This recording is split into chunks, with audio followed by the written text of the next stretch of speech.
Welcome to the Marshall Pruett Podcast, your week in sports cars. This is a listener Q&A episode, Graham Goodwin. Look at us. Look at us being your voice. Wow, we've got a big old distortion on your end. I love that. I have about 45 minutes before I need to shut her down, head to the dentist, and have a really not fun infected tooth dealt with. So I might be minus a tooth or who knows what, but yeah, about half my face is kind of swollen up. So between you being distorted, me being frozen solid, I don't know if we're going to do any great work here this episode, but let's say a very, very serious thank you to our friend Daniel Summerscale, who puts together your questions for us. Also to Cooper Tires, the Justice Brothers, and TorontoMotorsports.com for supporting everything we do with this show. Mr. Goodwin, good Lord. I don't know if there was some sort of gathering of media delegates and PR reps within the greater world of IMSA, but I can tell you that I think they all said, hey, let's pick the same day and push out, or at least let's pick a 24-hour window and just trample each other nonstop with... They did it just to annoy us. Driver announcement after driver announcement, manufacturer changes, all kinds of stuff. Just minutes ago, we had confirmation. Wayne Taylor Racing with Andretti, which is they're spelling it. It's Water Andretti. Yes. Andretti. WTR Andretti. They will have the sports car stylings of Jenson Button for the Rolex 24 Daytona, and also a certain tall Swede by the name of Marcus Ericsson, former Formula One combatants. One of them now just a wonderful all-rounder, presenter, racing anything he can get his hands on, and the other being an Indianapolis 500 winner who just joined the Andretti Global team during the off-season on the IndyCar side. So we have a, quote, guest with one of their Acura ARX 06 hybrid GTP cars for Daytona with good old Jenson Button. And then we have a new member of the Andretti family in Marcus Ericsson joining as well.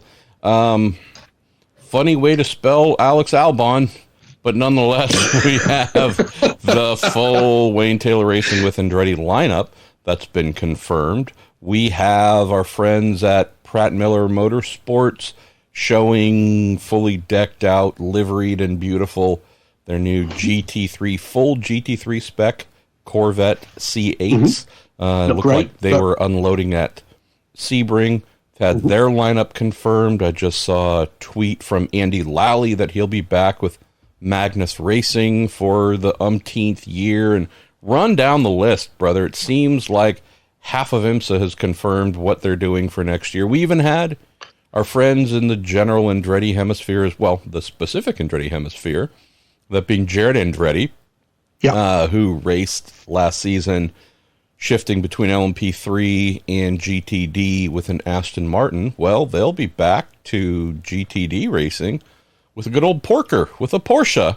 And that ranks as a surprise to me. I mean, the Indianapolis, we saw the car running pretty well after a engine blow up. I think was it in practical qualifying they lost an engine. And with the new Evo Aston Martin, that one did rank to me, MP, as a bit of a surprise. Same here. And the other surprise of the most positive variety, young Canadian Scott Hargrove. He was on the true road to IndyCar, won a couple of races in Indy Lights, and career was moving upward, stalled. He'd taken to whatever drives he could find. That usually means sports cars, right? If you're on that open wheel ascension and fall off, tends to be sports cars where you land. Good on him. Really dominated Canadian Porsche Cup competition, and so he'll be joining them for some endurance races. So that was another nice little surprise. We have the Korthoff Preston team announcing that they'll be doing similar things, but they'll have a brand new Mercedes Evo to play with. I mean, just on and on and on, mate. I know you and Stephen Kilby and everyone else who covers sporty cars, you've been cursing at your keyboards the last 24 hours, having to fire out a bunch of stories. And we love it. I just have to ask you to pause, because Stephen is here in the Daily Sports Car headquarters with me. I'll just turn to him and type faster, for God's sake.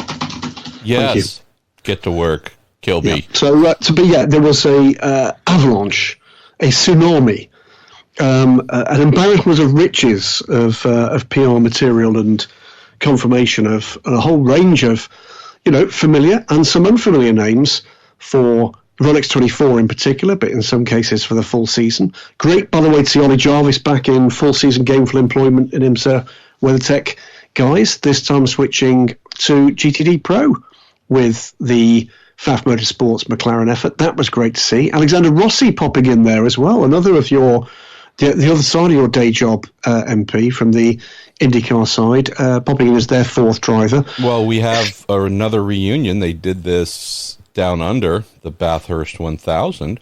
We have a in-car podcast duo again with the Off Track with Hinch and Rossi podcast. So we do indeed have Hinch and Rossi together in the good old PFAF, PFA Motorsports, PFA McLaren on occasion next season, so, or at least once. But yeah, so fun there. I mean,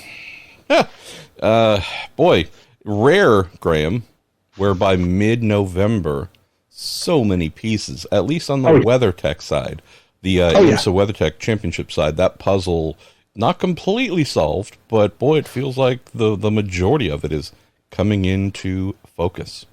It's good to see. Good to see it in such rude health. And for me, aside from the marginal irritation of all the press notices in the world landing at the same time, great that actually the news agenda in our part of the racing world is so healthy and so positive at a time when the season beginning to wind down. We've still got racing to come. I'm away tomorrow morning, first thing, en route to Macau for the FIGT World Cup, and my first ever street race live. Never seen a street race live before in my life, my career. No, I know. Just every time we've had one in and around the orbit of Daily Sports Car, it's always been somewhere where there's been a clash and I'm doing something else. So we've had street races in Baku, in Bucharest, in Po, indeed. British GT visited Po a while ago. Never did any of them, so my first is going to be Macau. Can't wait. So that's going to be fun. And then, of course, after that, and by the way, the next little tsunami of news is going to be what's going to happen with what is looking like a pretty stellar lineup for the Asia Le Mans series. And I'm off there, and I can confirm, by the way, for Weekend Sportscast listeners, that it will again be my good self and washed up husk of Ollie Gavin. That's him. Ollie Gavin is going to be with me again for that. Pity for the pensioners. I think that's what that program is called. Well, hey, and hopefully, by the way, final iteration of my broadcast program for the year.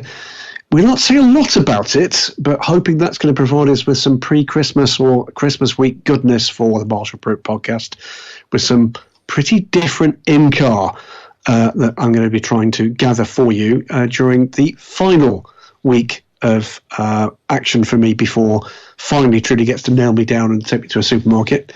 And that will be some historic racing goodness. And you had a bit of that this last weekend, did you not? Oh, yeah. I'm hoping to find time to generate more of it, but yeah, mostly of the vintage Formula One variety. But yeah, just a magical event there. Excellent. Sonoma, the good old Velocity Invitational. Got to see, I don't think I posted it, Sauber C9 was there. Wow. There's a bunch of just really fun and amazing things. So had a great time, but hey, we've got a little over, half hour, 40-ish minutes left. Why don't we fire into questiones from our dear listeners? And let's see, why don't we do something rare and fire off beginning with LMP2? Our pal Stuart Hart says, there are no guarantees a new P2 regulation set will be as popular as the current one, Graham. Could we see teams lobby to allow Hypercar, say, into ELMS? with potential customer cars and secondhand machines passed down the ladder. And it says the ACO needs to find a platform for such cars in addition to the WEC. I'm sure some will argue WEC could become hypercar only, but the ACO are wedded to the multi-class concept and a mix of prototype and GTs. Additional restrictions and cost control will be needed to make hypercar viable in ELMS, but I'm sure a business case could be made. So what we know where we're headed, right? Yep. With WEC, with P2 being essentially drummed out except for a return at Le Mans. Should we allow this approach to be applied to the ELMS in years to come? I think that the major issue with it, and thanks Stuart for the question, it's certainly not the world's most ridiculous premise. The major issue with it is budget. It's the cost of these cars. It's the cost of running these cars. And as you and I know from talking to the teams in the IMSA paddock, MP, at present, while the world is still settling down, the costs of these things is dramatically over and above what was predicted. So for the time being, it's sort of a premise that needs to be parked for at least a year or two, I think, before we get there. I'm not aware of anybody yet lobbying the ACO for such a change. And there's a good reason why that's unlikely to be welcomed in the early instance, and that's because they've now got to navigate a transition for the new LMP2. So we've got new GT3s coming in 2024.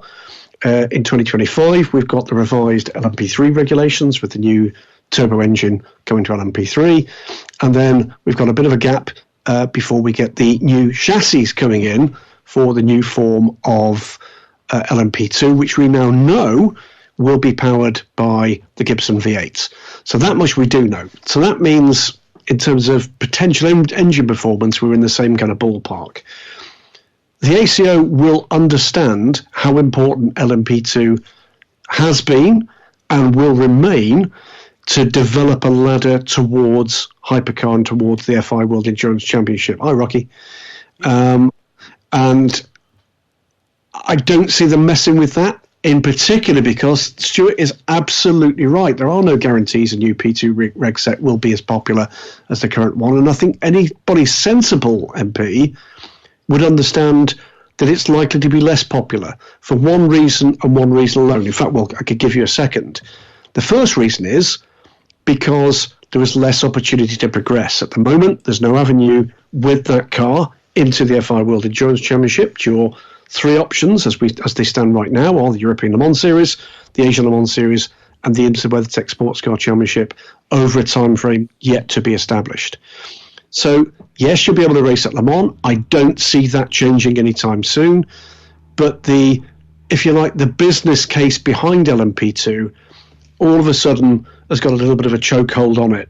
Not choke to the point of extinction or even to unconsciousness, but certainly to the point of discomfort for some of these teams. So the kind of chats that I'm having in the paddocks of the world are around how can we see these four chassis manufacturers, it's the same four as I'm doing the LMDh cars, so Multimatic, Dallara, Ligier and Orica, of course. Is there going to be a market for four chassis manufacturers in what is a constrained LMP2 marketplace? My view is there probably isn't. So that needs to sort itself out. But I don't see the question of effectively Pro-Am hypercar coming to the fore for at least a couple of years. We've still got, there's a known for next year in that we know which factories are coming. We know there's a further factory in Aston Martin coming for the year following that. There are others potentially to be joined, certainly for the WEC side. Honda, we'll wait and see what comes out of the HRC announcement we had just a few weeks ago. We'll wait and find out whether McLaren finally get off the fence and come forward with a program there. We've got the customer marketplace due to find its feet. And the other thing that inevitably will come as this marketplace matures, MP, you've been there for many of these cycles, so have I, is that at some point, one of these factory teams is going to say, nah, you know what, we'll go and do something else. And all of that is going to work its way through before we get to the stage or during that period when there's a determination about what adding Hypercar, presumably in a Pro-Am format, will do for the ladder, principally for the European Le Mans Series. What it would certainly do is dramatically increase the budget for the European Le Mans Series. And I'm simply not seeing any kind of lobbying from any teams currently on this package for that to happen in the short term. What do we go to? Joshua Johnson says, with Hypercar turning out to be so popular and the coming of the new P2 and P3 cars, could we see a return, Graham, to a prototype-only Le Mans in, say, 2026? I don't see that either. I mean, the reality there is that means you lose two things at Le Mans. You lose the Pro-Am aspect of it, which the ACO certainly value. They understand the value that's got to developing a healthy industry of professional teams. That's the way they draw that income. If there's not, overwhelming income from the manufacturers, then there's got to be income coming from somewhere else. That, generally speaking, is going to be about the relatively well-resourced non-professional drivers that fund those things. The second thing is production relevance. Yes, we've got some of that with the new top class, but it doesn't replace the direct relevance of the what I would call, in European parlance, you may not be familiar with this term, I'm not sure whether or not this is a product that made its way to the States, the relative top trumps parade, the trading car parade, if you like, of supercars, road-going supercars that come out in their racing guise. So I don't see that as being somewhere where they aspire to being ever at this point. Does it mean that if Hypercar continues to expand, the LMP2, for instance, and LMGT3 are more vulnerable? Well, of course it does. They're going to have to make some tough decisions. But my view would be, MP, as you see the customer car market grow, as you see this, at the moment, tap on full gush of manufacturers emerging, at some point, somebody is going to be moving in the opposite direction. I think this is going to be a market that sort of manages itself within reason. We know that the WEC have got aspirations to grow the grid in 2025. The 37 cars we now know that will be on the list for 2024 is artificially limited by two of the circuits we're visiting in 2024, that being Imola and Kota. Both of those are expected, as things stand, to be one-off appearances in the case of Imola, reappearance in the case of Kota, before Monza reopens after all the spectator areas are refurbished for 2025. And I think most of us sort of expecting there to be some form of attempt to get a mega event together at Indianapolis, in the future as well. And, from what I've seen of the spectator experience at Indianapolis, I'd struggle to disagree that might be a good idea. Let's see, where shall we go next? Got a lot of similar things here. Any more in this block? No, I think the when we get into the LMGT3 and GTD thing, I'm keen to hear some of your views on this. I mean, I know we've got questions here from Jacob Money. Great name, Jacob. First question he's got for me this time is whether or not LMGT3 Pro-Am class or an all-pro class. It will be Pro-Am by regulation. You must have a bronze and a silver driver in each driver squad. When could we see an entry list for the WC in 2024? My understanding is before the end of this month. So not going to give you any specifics, but before the end of this month, we should see that entry list. What I was going to kind of throw it to you, MP, from your side of the pond is, this is a different approach. WEC with a purely Pro-Am approach to the GT3 format, whereas IMSA has gone in entirely the different direction with GTD Pro, which is coming forward with a really pretty healthy class in 2024, coupled with GTD, where it still is a Pro-Am class. What say you? That's a move from IMSA that attracted some criticism, and that the cars run to the same balance of performance, run with the same tyres. At times we've seen GTD cars finish ahead of GTD Pro cars. What do you say, MP, in terms of the business case for that. The reality of that in terms of you as a professional and the guys on the other side of the fence, if you like, as the watching public, as to whether or not that's proven to be a success or not. Believe it has. There are two really unique things that have happened here. One was a surprise, one not so. If you look at the approach that the WC has taken, it said, hi, we're going in a new path with GT racing, obviously turning off GTE. We're adopting this global GT3 formula as our one and only, and we are getting rid of full factory options for that GT racing, meaning 100% factory drivers. They're all platinum or greater rated. So we're going to maintain the sports person's angle in GT racing, and we want to funnel. We want to funnel factory racing to the very top class. So if you want to be here in a 100% fully fledged factory program, welcome to the Hypercar / LMDh formula. I did not think that was the right direction to go. Thought that would actually do some harm. I would say that I was completely wrong. We have majority, if not pretty much every manufacturer that has been represented in GTE racing, and I'm sure I'm forgetting one or two that maybe haven't come along, but between Lamborghini, Aston Martin, Porsche, and so on, we have a pretty solid composition of what has made factory type GT racing being fully represented in the top prototype class immediately now or coming here shortly. So never a fan of forcing manufacturers into whichever direction. Thought this wouldn't work, but it has. IMSA has done something different. They have indeed said, well, we want to provide options. And our manufacturers are telling us that on the GT side, they do indeed want to be able to play as full factory. So we will create using the same car. No differences to it, no aero, no BOP, no just, right? Same car, same everything. But we'll branch off and give you that opportunity to go factory GT racing. And so indeed, we will have, as you will have, Ford versus Corvette versus. And yep. I love that. I don't know. This is where I'd love to get thoughts back from you. Has this been to the slight detriment of the GTP class, right? By forcing those who want to play to say, well, then you're going to have to do it as a factory only in the top class like you do in the WC. Ferrari is a prime example, right?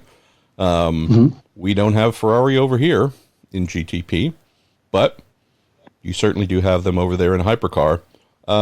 What are your thoughts? I'm more of the let them play as they want, but the more restrictive approach has not negatively affected your series. No, I think my view would be, I think it's been a big plus. We've got new cars coming, new manufacturers coming for 2024.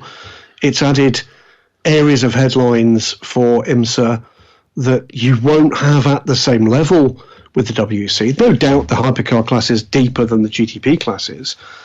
But here's the point. If you've given them a price point to come in at and a business case to come in at, in the case of, for instance, Ford and, for instance, Corvette with their first ever customer GT3 car built by the factory, that can be nothing other, surely, than an encouragement to look at that platform and to determine what you want to do in the next phase of investment. Am I in any way saying that Ford Motor Company are going to come forward in a year's time and say, you know what, let's go GTP, this is amazing? No, I'm not saying that. But what I'm saying is, if you didn't have that company at the point where they were ready to commit at that level, it's surely a very sensible option to give them an option that is at a price point and with a product that they're significantly more comfortable with.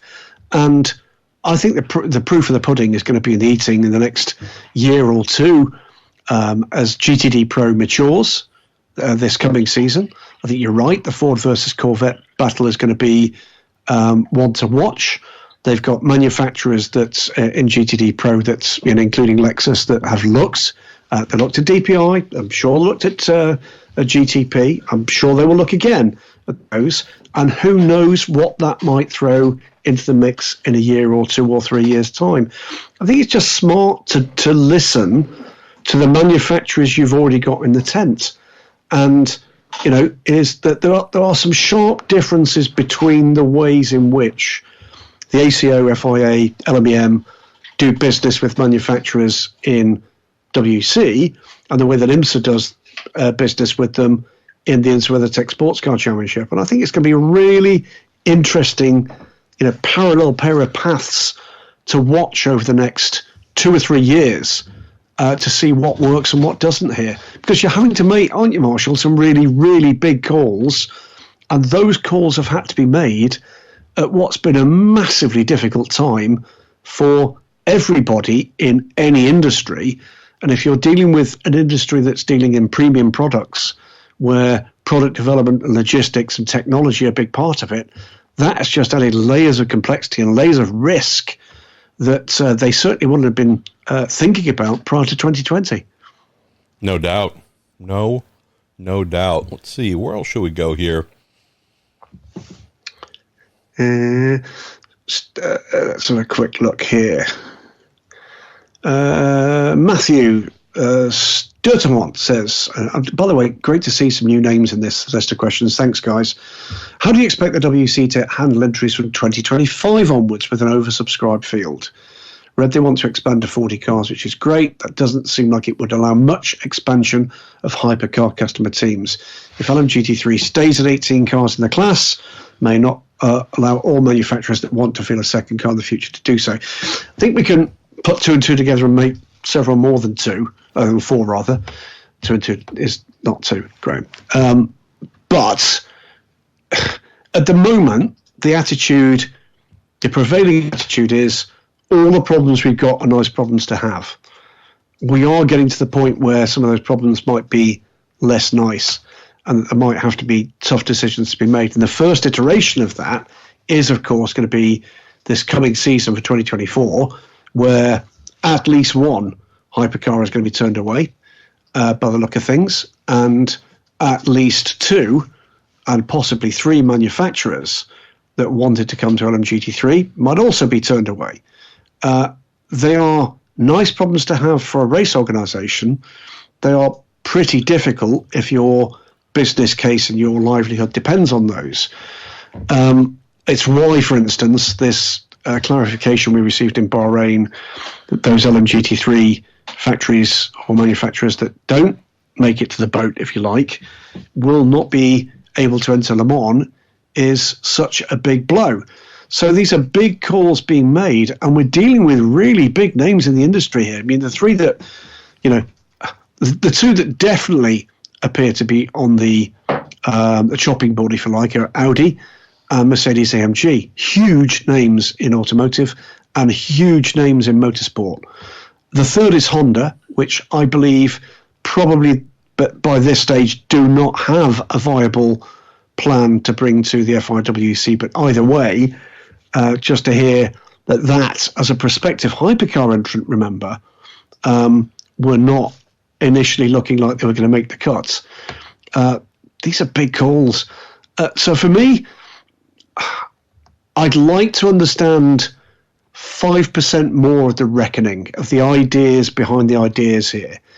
I think that's something I'd value being communicated to me, even if it's done in a way that I can understand it rather than report it, because that's a key to it. Is what we're seeing at the moment, MP, is a lot of people seeing these decisions being made and choosing to take a negative view of those decisions. That's unfair, that's this. These aren't nice decisions to have to make, because it means that you're oversubscribed, but I don't think they're taken lightly. I think what we're looking at here is a group of people who are interested in pushing this sport forward, are having to make calls sometimes in terms of the short-term gain, for these programs, but in other cases, taking into account some longer term factors that, you know what, some of them might come back and bite them. Those things are yet to be seen. For the moment, packed grids in the NWC, packed grids in the WeatherTech Sports Car Championship, packed grids in Europe, packed grids this coming next month in Asia as well. And it's the same across the SRO planet of GT racing. Again, record grids and packed grids everywhere. I'm sort of sitting here steeling myself when the bubble bursts, rather than worrying too much about who will be turned away. But I do want to hear from IMSA, from the ACO, FIA, LMEM combine, what is their medium-term plan to handle this ballooning overspill? Because turning people away from wanting to do international sports car racing and offering them no product that they can race a car that is specifically designed for that does strike me as being something they don't want to be doing more than once. I scrolled to the red line of death, and I'm going to go backwards. I'm going to go up from there for our next question. That's Eric Harkrader. Says Graham Rahal just signed a multi-year deal with Rahal Letterman Lanigan Racing to continue in IndyCar. Says with Yuri Vips waiting in the wings there as well. What is your take on Graham or Yuri participating in the BMW GTP program this year and future years? Also says hi to the cats and all the best to my wife and I. Thank you, Eric. Well, when we were at Petit Le Mans, Bobby Rahal was searching for P2 opportunities for Yuri. Saw Yuri there. Bobby told me that while standing in front of Yuri and myself, so wasn't a secret by any means. So I would take that, Eric, as meaning that there are no BMW opportunities for Yuri. Not that he isn't crazy fast and wouldn't make the most of it, but as I understand the dynamic there, it's not a case of RLL choosing drivers. It's BMW, the factory, choosing drivers. So there's that. And then on the Graham side, you've seen the cockpits of the GTP cars, but they are narrow. They are not something made for Graham, who's about 6'3", maybe 6'4", among the taller drivers you will find anywhere. And also, he's not particularly narrow. Has a somewhat larger frame on him. I just don't think he would fit. So I think that's answered pretty easily there, Eric. Our pal Clement Rosin says, Graham, when can we expect an announcement on a McLaren hypercar? I think we've had plenty of announcements on McLaren hypercars, and I expect a position the coming couple of years where we'll see plenty more announcements on the McLaren hypercar. Whether or not we'll see a definitive announcement on the McLaren hypercar is quite another question, but I think the answer is, did you get a chance to catch up with Mr. Z. Brown? I did, and sadly, of course, the one question we got is the one I didn't ask him. I feel like such an idiot. I think the answer here is McLaren have not made the cut in LMGT3 by accident. Okay, I think there are two reasons why McLaren are going to make the cut in LMGT3, and they're going to make the cut. The first is that LMEM do want to retain United Autosports within their corral. That's no doubt whatsoever. That's a big, big part of it. But the other part of it is quite how the commitment has been made, quite where and when the commitment has been made, quite how solid the commitment that's been made to, we're definitely coming to do a hypercar. I have zero doubt that commitment has been made, and made perhaps unofficially, but I think their inclusion signals a statement of intent being made in a credible manner to those that matter. That's all I can say at the moment, Clement.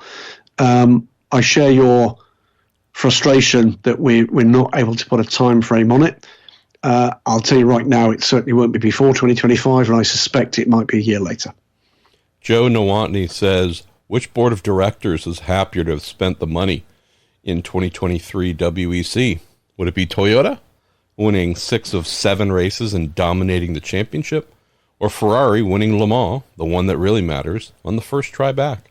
Who's happier? Who said, yep, we made the better investment? Well, I can tell you of the two boards that they're patently the one that's happier at the moment, it's Ferrari. And why do I say that? I say that for a really encouraging reason. If you want to look at the real-world encapsulation of how happy they are, it came a couple of weekends ago in the shape of the Ferrari 499P Modificata. I clarified with a good source at Ferrari just exactly what that program means. This is the track-only, will never race, unrestricted version of the Hypercar that sitting alongside their F1 Cliente program, which means that if you have enough money and you've got the right contacts, they will sell you an ex-factory Ferrari Formula One car and will help you to run that and will help you to hand them the money to do that at a range of spectacularly exclusive days for their most valued clients. The fact that they've done that they're building this car, the first ever time they've built a track car for their clients from a new race-only Ferrari prototype, says something about the marketability of this program with their most valued clients, the ones who are going to spend the really, really big bucks. That, I think, MP, is a really significant moment, that they're regarding that as alongside, and one very good source at Ferrari said, if you want to look at it this way, it sits a little above the F1 Cliente in their offerings. It's so exclusive. They're not naming numbers, but it's going to be a tiny number of these cars that we expect to be built.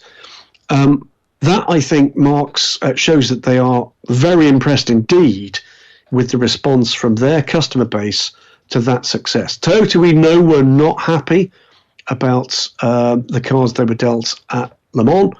I am of the opinion and of the view that they probably would just do well to go away, lick their wounds, come back and try to kick ass again in 2024, because this gap is going to come down.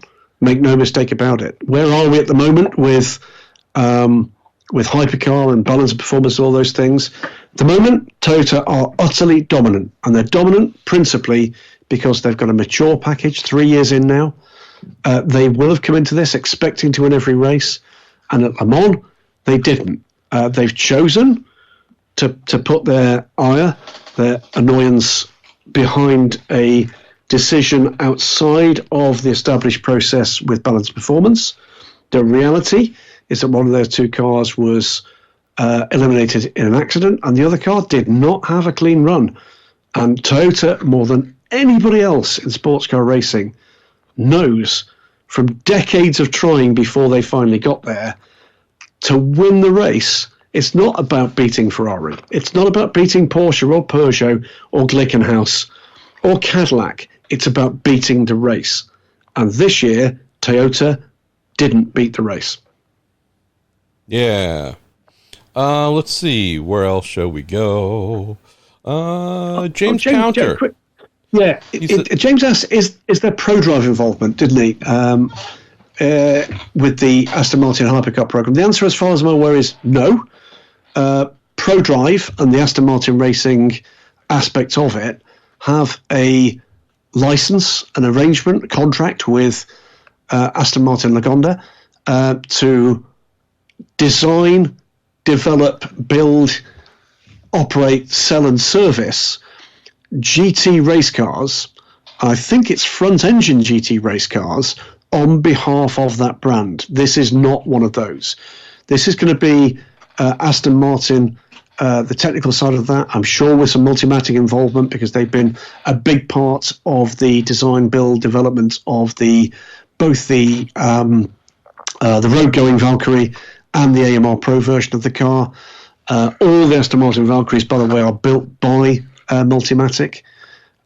So the answer is, I don't believe, and if I'm wrong, David Richards will be on the phone and there'll be a black transit van and a helicopter flying overhead that I need to be worried about. Yeah. But I'm pretty certain no ProDrive involvement in it.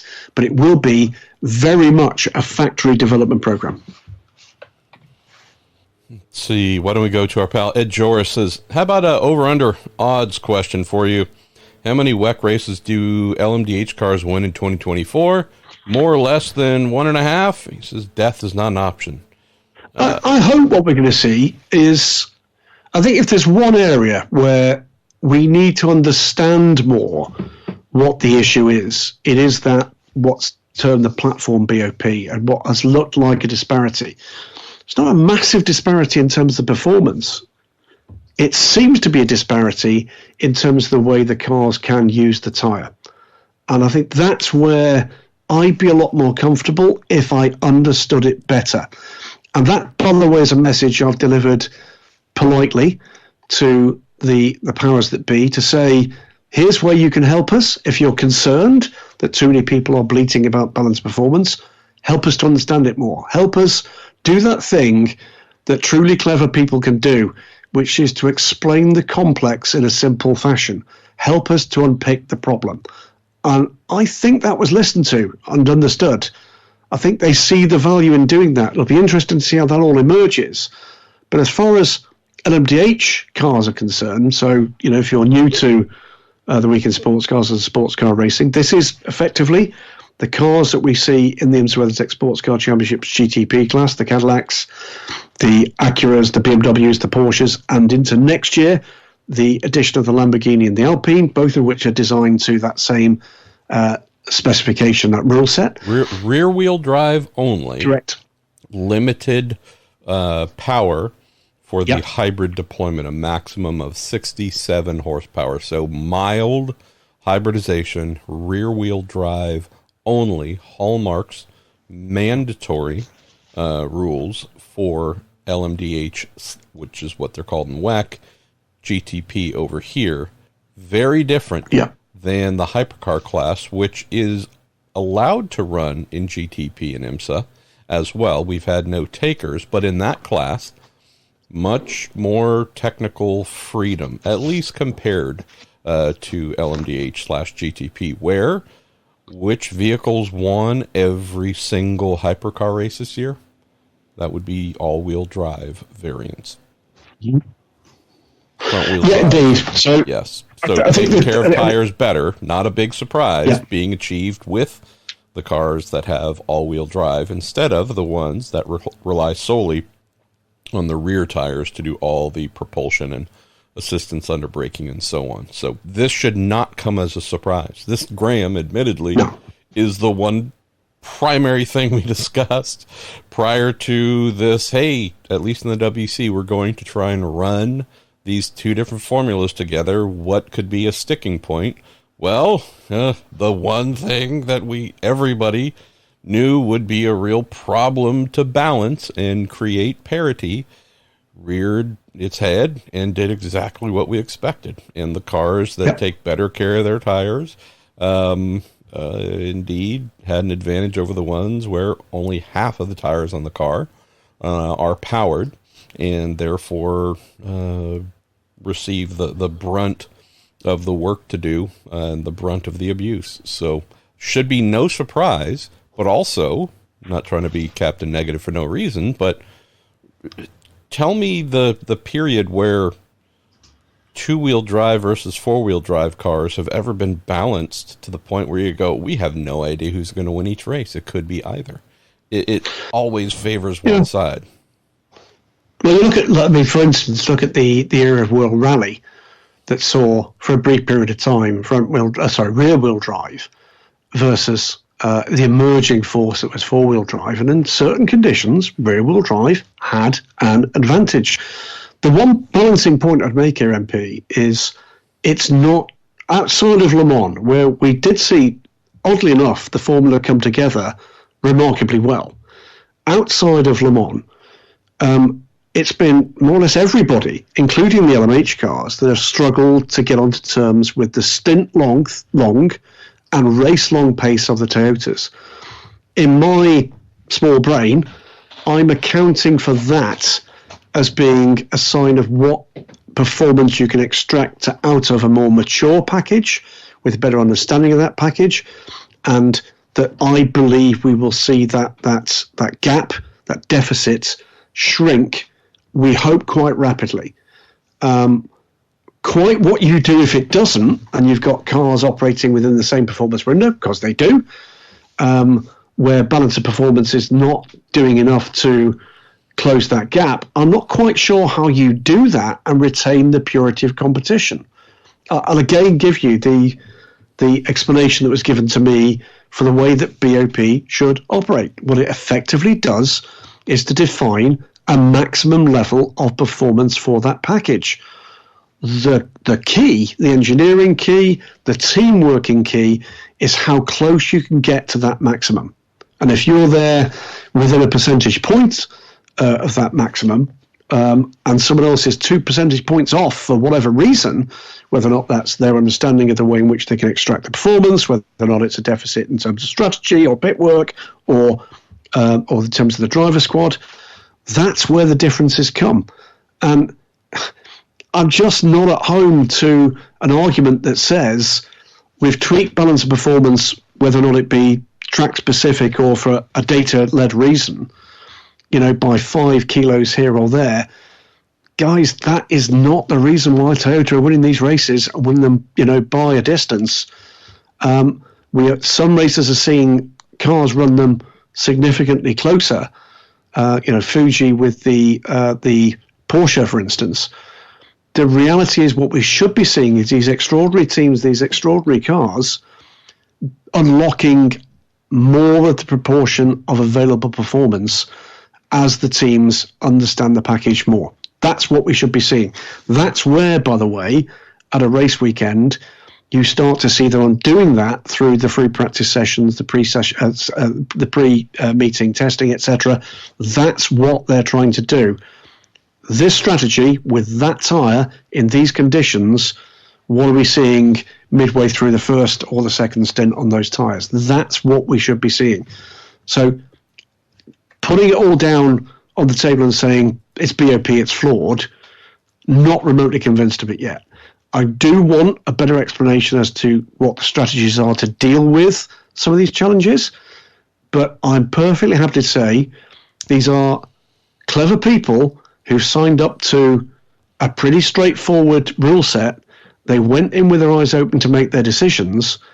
They're now going to be arguing, for the most part, behind closed doors to edge towards where they want to be, as well as working hard behind the scenes, whether or not that's in the simulator, in the engineering departments, on track in testing, on track during the race weekends, to close those gaps. That's what I want to see in the early weeks and months of the 2024 season, in particular in the FI World Endurance Championship, is these gaps coming down, not because the guys in white coats have adjusted the values by 5 kilos, but because Penske, Ferrari, Peugeot, Cadillac, have actually gone out there and found something that's going to make a difference, because that is motorsport. That's what it's supposed to be about.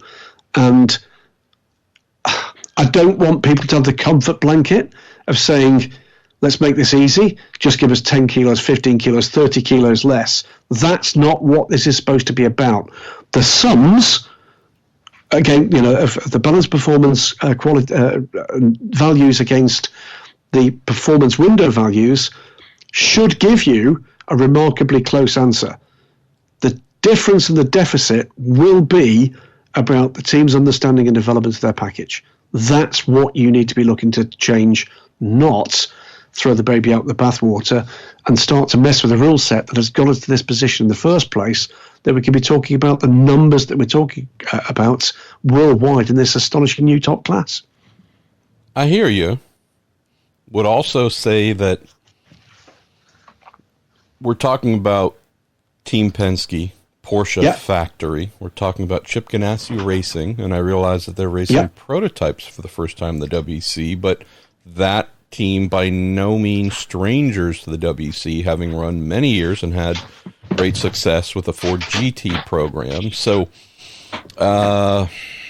when you have two types of something and one type of those two types does all the winning, you would have to say that's either a remarkable coincidence Or, if we have said we are going to allow two types of things, and we, those who are in charge of setting regulations, will create a level playing field where either type of those things can win, and only one of those types does all of the winning, I would be very frustrated if I had the type that wasn't winning.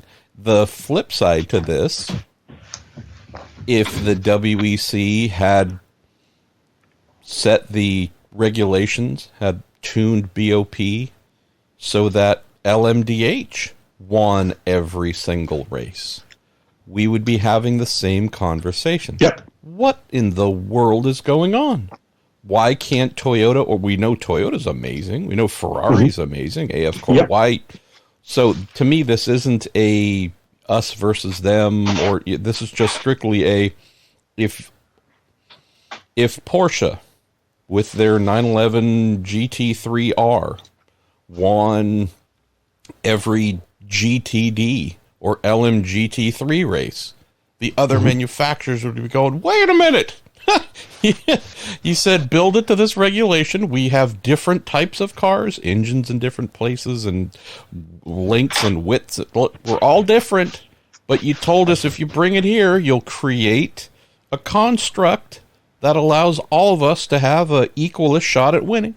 We do know, of course, not every model at every single race is going to have identical chance of winning as the next. Things, again, circuit type, vehicle type, right? There's some variables that would make a car more competitive here, less competitive there. Get it? Don't expect perfection. But I look at this in a very different light, brother, where I'm not pointing fingers. I'm just saying clearly what was demonstrated in 2023 was, unless you have a hypercar, you have no realistic expectation of claiming victory.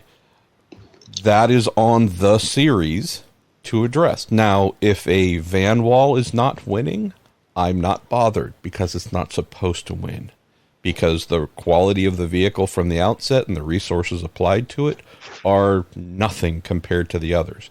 But among true, proper, well-funded factory programs, this should not be a conversation we're having where one type of prototype did all of the winning. So, again, we knew this was going to be a problem because it's always a problem. It's been a problem long before this split formula came into play in the WEC. But yeah, this to me, there's a real serious amount of heat, at least my perspective, on the WEC going into this 2024 season. If it is just another route of hypercars, IMSA has this coming up too in 2025 with Aston Martin, right? First hypercar is meant to be coming over, and who knows if any other brands decide they want to come play. IMSA, the heat will be on IMSA just as much if and when we have something other than GTP cars. So again, this is not trying to pick on the WC. This is just one of those things that seemingly is almost never solvable in any construct. Although there is a significant difference, of course, with the Aston Martin in that it is not a four-wheel drive power deployment car. So it is a traditional rear-wheel drive only, no hybrid Valkyrie. I don't disagree. And I think my answer to a direct question from somebody at Bahrain in a position of some influence here, when asked what my view was about this, if we were standing here in 12 months' time with the same season behind us, with the significant performance gap over a stint and particularly over a race distance that Toyota has got, with another year of maturity of these packages, then I'd be very seriously worried. I think it's the wrong message in year one of any program that we are going to adjust the system so much that it brings back a team and a manufacturer that has got the most effective and efficient package on the grid, back into contention with those that don't. I think you need to show them where the bar is. Whether or not you've done that too much in 1 year, I think is a perfectly reasonable question. But you need to show them where the bar of performance and efficiency is, rather than a false adjustment of performance to allow an underperforming team or car to get into it. There's an interesting parallel here, MP, to do with the different way in which in WEC, Penske operate their cars to Hertz Team Jota or to Proton, for instance. And at times we've seen the privateer approach working better than the Penske approach. Not on every occasion, but we have seen occasions on which it did. We saw it again in Bahrain, where the dominant Porsche was not either of the factory cars, it was the Hertz Team Jota car. And you could see, watching the way the rhythm of those stints was being run, that the Hertz Team Jota guys were working very hard indeed to understand what was going on what is a very tricky circuit in terms of tyre wear, what was going on in terms of where they could use the available performance and still have meaningful performance as you got deeper into the life of the tyre in that stint. So they're working hard to get there. It's going to be, we've heard there might well be a tweak or two to the system in the closed season. I sincerely hope that there's going to be effort going into helping us to understand the how and the why of why those changes are actually made, and that we don't get to the stage where all of the narrative in Hypercar is about balance of performance. It is the basis of the rule set that allows us to get to this stage. The minutiae of the discussion of that, frankly, is, I think, one of the most boring aspects of modern motorsport. It's the hit with 7 kilos, smashed out of contention by 10 kilos. It just, come on. I mean, the reality here is there needs to be pressure for those teams to improve, and they need to be given room to improve. Whether or not that means that if part of the process is that they are allowed to test more if they're out of that window, whatever else it might be. But I think if you're allowing a team to get back into contention with an underperforming package, I'm a bit more worried about that. It's a straight answer. I don't, though, disagree with you that the optic and the reality of those optics is not a good one at the end of, what's been a pretty long season. Last thing you want is a automotive manufacturer investing in and believing in a new motor racing venture and then becoming disenfranchised. I agree. And wanting to leave. And again, I'm not talking about some of the more boutique or, some of the ones where you go, okay, we love you and you're our underdog. I'm talking about the ones saying, oh boy, yes, we are investing quadrillions, and if we're still unable to win because there are folks deciding who has how much power, who has how much weight, who has a variety of things that dictate our performance, this is where you break trust and lose things. I'm not saying that's going to happen right away, just saying that you build a trend, you build a belief that you can't be successful with your chosen type of the formulas you have to pick from to compete in a multi-formula class. Now granted, and again, we'll close on this. Same thing happened in LMP2, brother. Hey, we're going to put the tender out. There's going to be 4 official. Okay, we all got Orekas. Okay, everybody's Oreca. If you want to win, you got to migrate towards the one. So this is, there's a bit of nature here where you go, hey, an all-wheel drive formula, pretty much always going to be preferable over two-wheel drive. And as you said, there's some conditions, some situations where the two-wheel drive would gain favor, but the majority of the events we will go to, you're better off being all-wheel drive. So it's not if they could solve it easily, they would. No. I remember as well, we saw it as well in, so we tend to forget this, we saw it in LMP1 Hybrid, where there was open competition, an open rule book, and in the early days of that, we had very different solutions to the same rule book being brought by major manufacturers. Audi with the mechanical hybrid unit. We had the superconductor technology from Toyota. We had the battery-based technology with the Porsche 919, and they all migrated to the same thing as the technology matured and they found out what did the sums better. The nature of motorsport at this level is that there are a lot of very clever people solving problems. You and I both saw, in pretty raw terms, how much of a rush it was for teams and manufacturers to get the GTP cars to the start line. What we saw at the Rolex 24 Hours this year, I think astonished us. I think both you and I expected that we would struggle to see any of those cars reaching the checkered flag untroubled. That's what we expected from what we'd seen. Boy, oh boy, did they surprise us. We did see some problems for some cars, but it by no means dominated that race. It's about getting reliability and predictability into these packages and then unlocking the performance.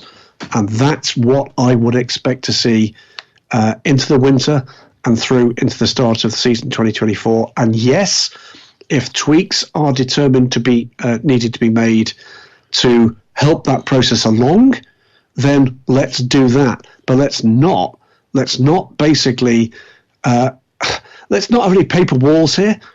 If there is a problem with that platform BOP, let's see an acknowledgement of it officially to say, yep, okay, now we've had a year, and now we've spoken and understood to the manufacturers as they develop through their test program 23 to 24 that there is a problem. This is our solution to that problem, and then let's see where it takes us. Let's see where it takes us. It is a game. I've said it before. I keep saying it. We need a culture in this sport, in this world, of telling truth without consequence and having a measured response to those truths. What you absolutely don't want to see is that someone, when given that opportunity for what they regard as being a balancing change, then go out and absolutely dominate.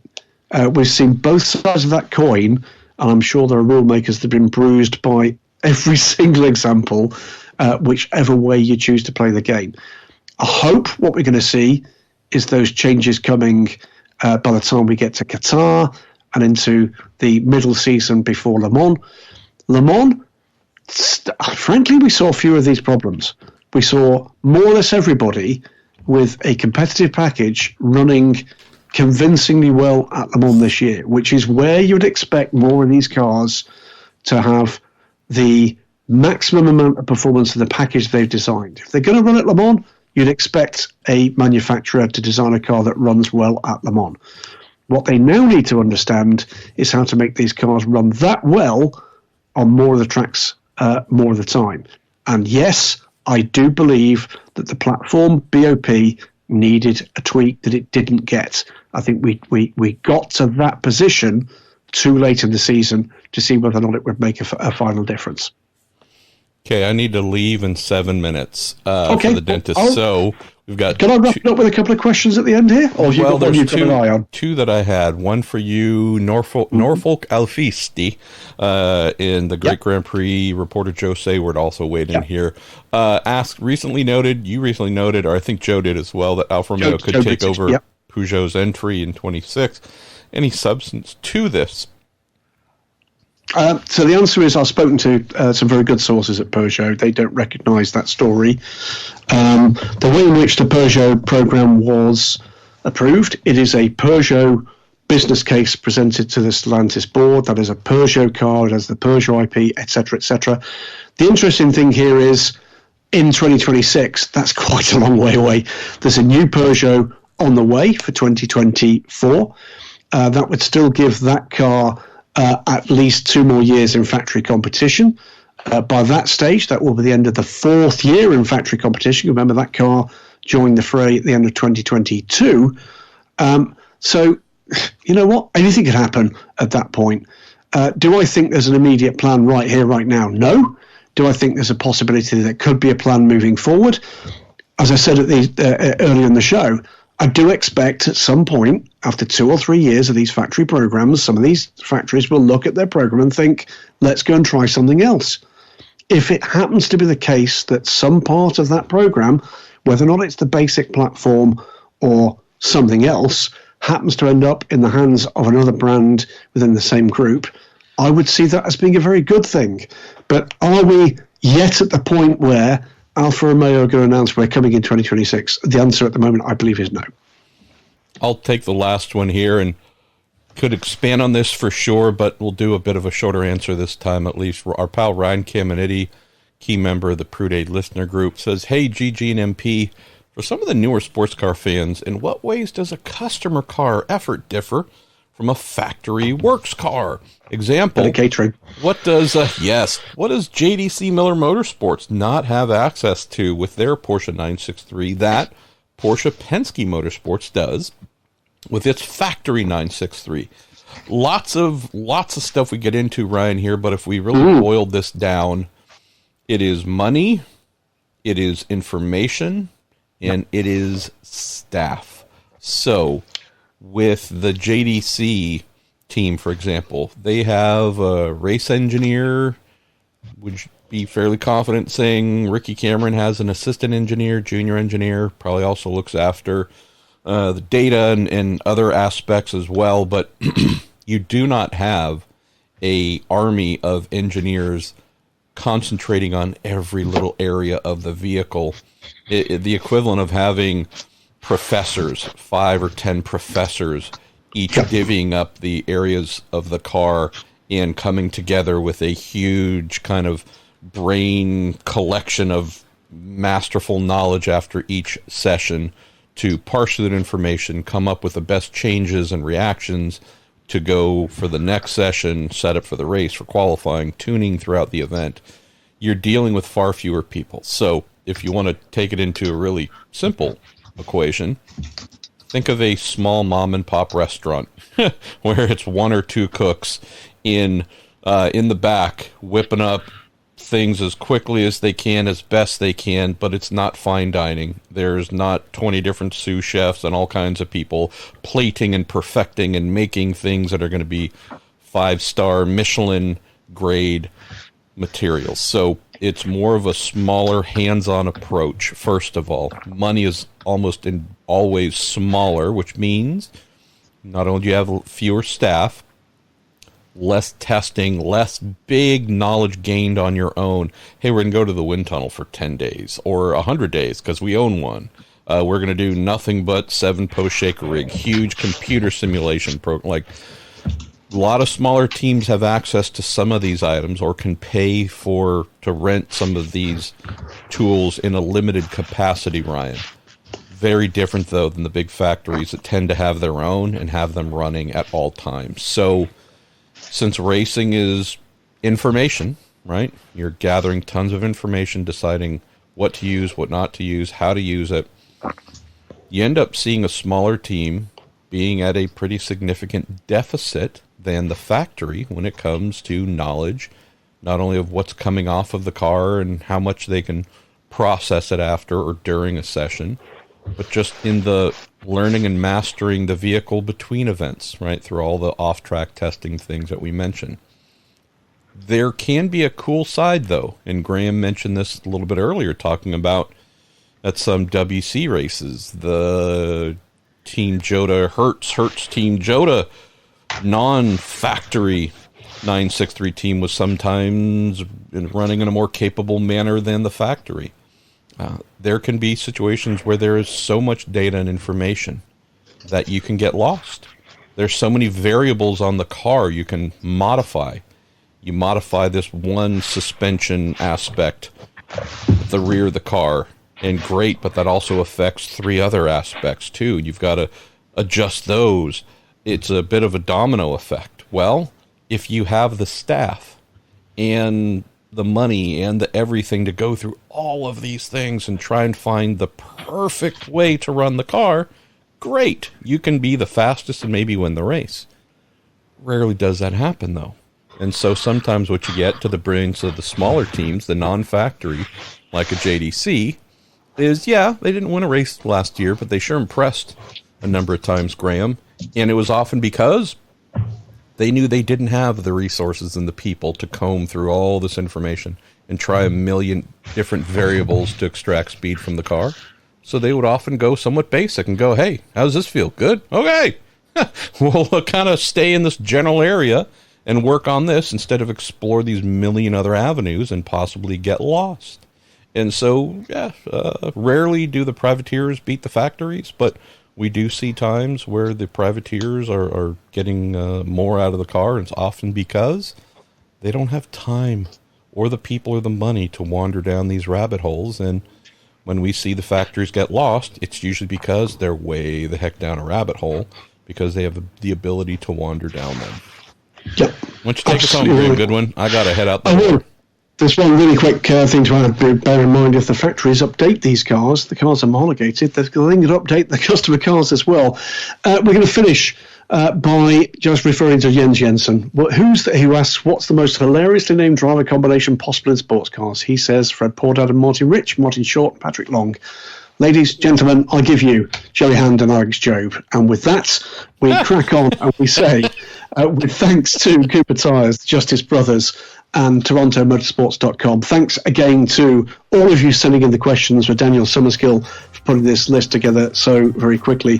Thanks to, I'm no doubt, pained colleague across the pond on his way to the dentist in moments, to Marshall Pruett. I've been Graham Goodwin. He has been Marshall Pruett. This has been the Week in Sports Cars, part of the peerless, the matchless Marshall Pruett podcast collection. We will be back with you next week.